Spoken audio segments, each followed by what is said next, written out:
8h24, aqui no Jornal Gente da Rádio Bandeirantes, é hora de conferirmos a pesquisa eleitoral do Instituto Paraná com o Murilo Hidalgo, que é o presidente do Instituto, está sempre conosco aqui na Rádio Bandeirantes, trazendo para o ouvinte da Rádio Bandeirantes as novidades no humor do eleitorado. O que a gente tem agora, é claro, é uma pesquisa de intenção de voto, já que a campanha oficialmente não começou, mas ela já está na rua e está na rua há muito tempo. Deixa eu primeiro dar aqui o bom dia, as boas-vindas ao Murilo Hidalgo. Tudo bom, Murilo? Seja bem-vindo. Bom dia, Thaís. Bom dia, Pedro, Cláudio, aos ouvintes da Rádio Bandeirantes.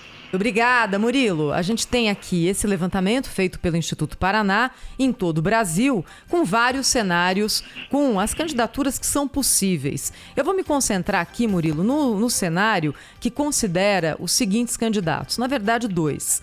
Lula, Bolsonaro, Moro, Ciro Gomes e Dória, ou Lula, Bolsonaro, Sérgio Moro, Ciro Gomes e Eduardo Leite. Existem outros cenários aqui, a gente vai publicar tudo isso nas redes sociais da Rádio Bandeirantes, envolvendo outros candidatos que nesse momento ainda são candidatos com menor potencial eleitoral e não fazem muita diferença na contagem final aqui da pesquisa. Então, concentrando nesses 5 candidatos, o que a gente tem na pesquisa do Instituto Paraná? Lula, 35,5%, Bolsonaro, 29,6%, Sérgio Moro, 11,2%. São esses 3 que têm a votação na casa dos 2 pontos percentuais, a intenção de voto. Depois, Ciro Gomes, 6,6%, João Dória, 3,4%. Nenhum branco ou nulo, 10,3%. Não sabem, não responderam, 3,4%. É bem parecida aqui, um pouquinho menor, a intenção de voto de Eduardo Leite quando ele é colocado no quadro eleitoral. Lula, 35,8%, Bolsonaro, 30,1%, Moro, 11,7%, Ciro Gomes, 6,6%, Eduardo Leite, 1,7%. Brancos e nulos, 10,6%, não sabem, não responderam, 3,4%. E o que eu observo aqui, para a gente começar a nossa conversa, Murilo, é que a diferença entre Lula e Bolsonaro, nesses 2 cenários, está entre 5 e 6 pontos percentuais, né? Exatamente, Thaís. Esses foram os dados coletados por nós, né? O que chama a atenção é que no eleitorado feminino é onde o Lula ganha bem do Bolsonaro, 37-25 e 10 de Sérgio Moro. Quando a gente compara por idade, na primeira idade e na última idade, de 16 a 24, com mais de 60, é onde o ex-presidente Lula vence bem o Bolsonaro também. Por escolaridade, o Lula vence o Bolsonaro no fundamental, 45 a 24. PEA e não PEA, população economicamente ativa e não ativa. Na população economicamente ativa há um empate, 33 para o Lula, 31 para o Bolsonaro. Já no não PEA, que é a população não economicamente ativa, 40 a 26. É onde dá a diferença para o Lula.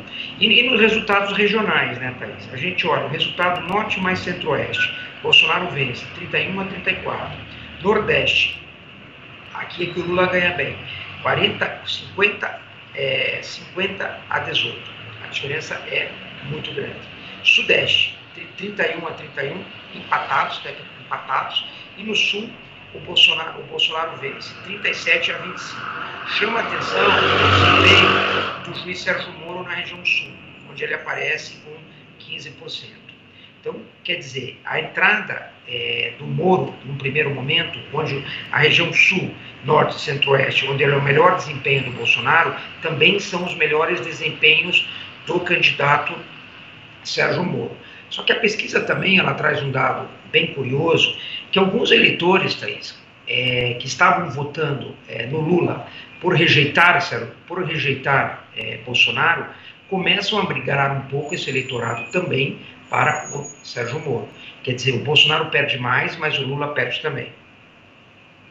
Agora, Murilo, estamos falando de uma eleição que vai ser realizada praticamente daqui a um ano, né? E temos muito ainda pela frente. Esses cenários não contemplam de maneira muito clara assim, o voto do indeciso, né? A não ser aqueles que falam que não sabem, ficam ali em cima do muro, etc. e tal. Ao contrário da pesquisa espontânea, onde aparecem 45,3% dos entrevistados dizendo ainda que não que não apontam nenhum candidato favorito ou preferido dele para o ano que vem, não é? Isso, você considera que isso como é que eu diria? Isso mostra que a eleição está completamente indefinida, aberta, mostra também aí um caminho aberto, uma avenida, na verdade, né, para uma candidatura de terceira via. 45,3 é muito, né? Se a gente somar o não sabe, não respondeu 45, por ninguém 11, nós vamos a 55% do eleitorado, o que é muita coisa. Realmente, Cláudio, a eleição está aberta, nós estamos há 11 meses das eleições.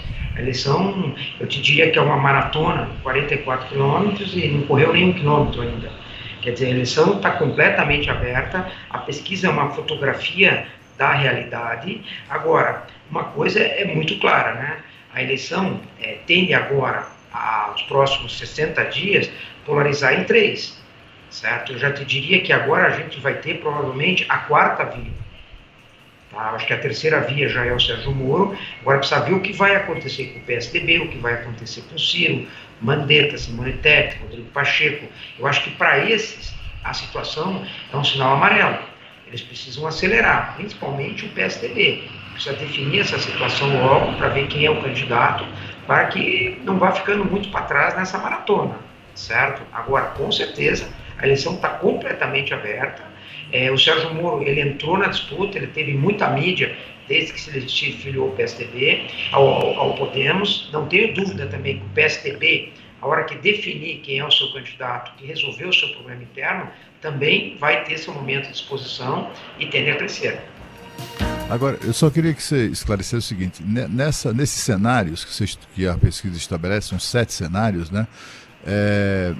Esses cenários são dos candidatos, como é que eu diria, esse universo de eleitores que já definiram o seu voto, basicamente, isso, né? Exatamente. Quando a gente coloca a pesquisa estimulada, o Brasil está muito politizado. A primeira pergunta, ela deixa muito claro, tem 1/3 da população brasileira que está muito interessada na eleição, mas muito interessada. Eu te diria hoje que o brasileiro está mais interessado na eleição do que em futebol. Certo? Hoje tem muito mais interesse em eleição do que futebol no Brasil. Certo? Mas tem 1/3 também de desinteresse, né? Tem 1/3 de desinteresse. Esse desinteresse, ao nosso ver, é que lá na frente vai decidir a eleição. Esse que está muito interessado, muito engajado, ele já tem seus candidatos, né? Murilo, bom dia. É o Pedro Campos. Eu queria te perguntar sobre Lula e Bolsonaro, né? Pelos levantamentos que você tem feito e esse último levantamento aí, dá para a gente concluir que os eleitores do ex-presidente Lula estão mais fiéis do que os eleitores de Bolsonaro? Essa queda do Bolsonaro tem alguma justificativa? Pandemia? São as declarações do presidente? É já um movimento aí de terceira via, daqueles que são seguidores do Sérgio Moro que estão descolando do Bolsonaro? Qual que é a análise que você faz aí? É sobre o eleitorado cativo, né? Aquele que é muito difícil de mudar o voto e já tem certeza de quem vai votar no ano que vem.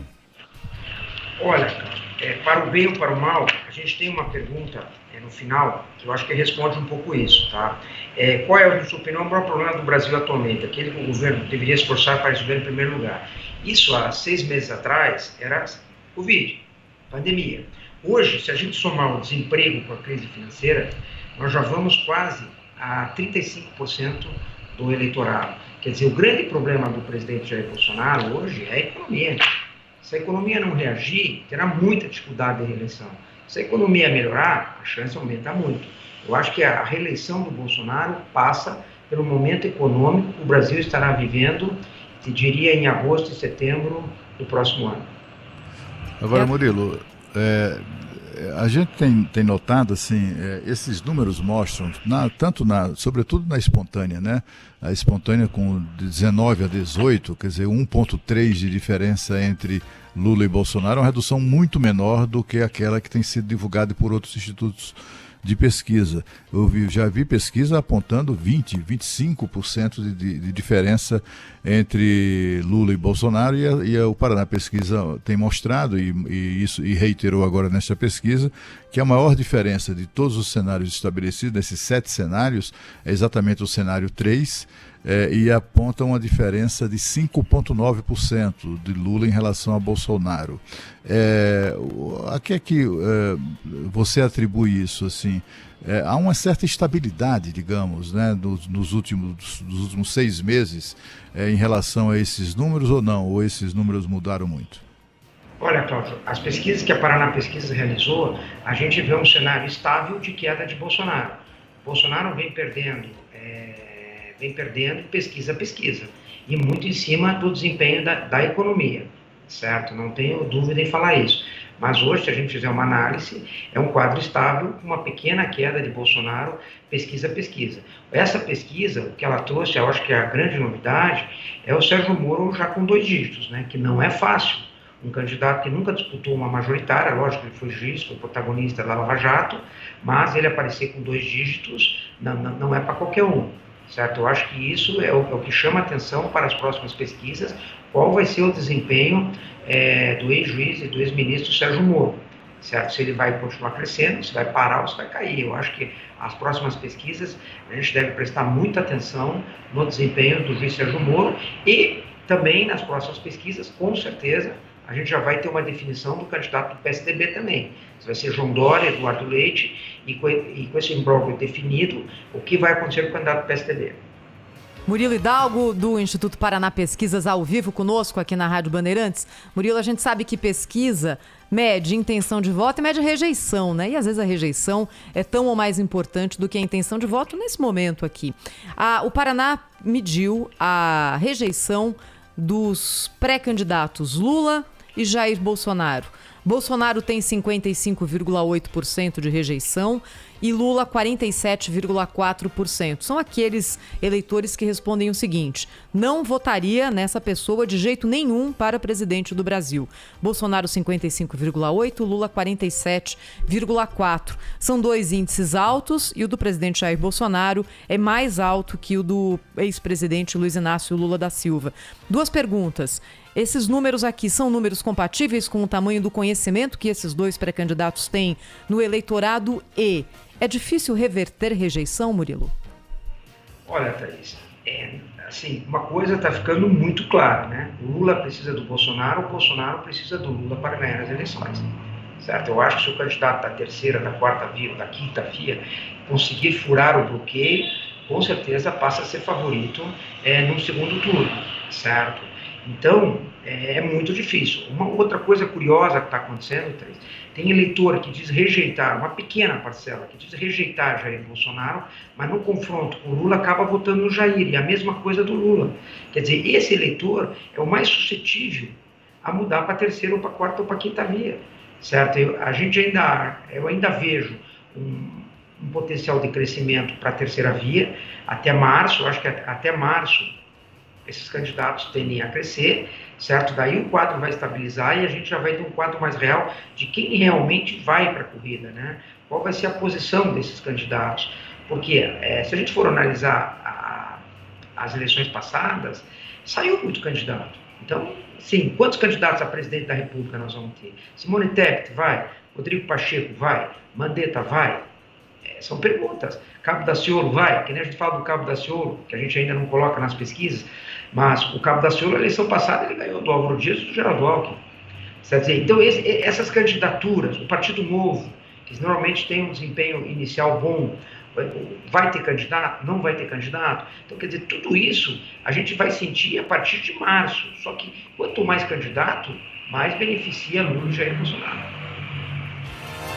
Murilo Hidalgo, do Instituto Paraná Pesquisas, participou conosco ao vivo aqui do Jornal Gente, detalhando um pouco os principais números, né? São muitos números desse levantamento. Murilo, obrigado pela participação aqui, hein? Sempre um prazer. Até a próxima. Eu que agradeço. Um bom dia a todos.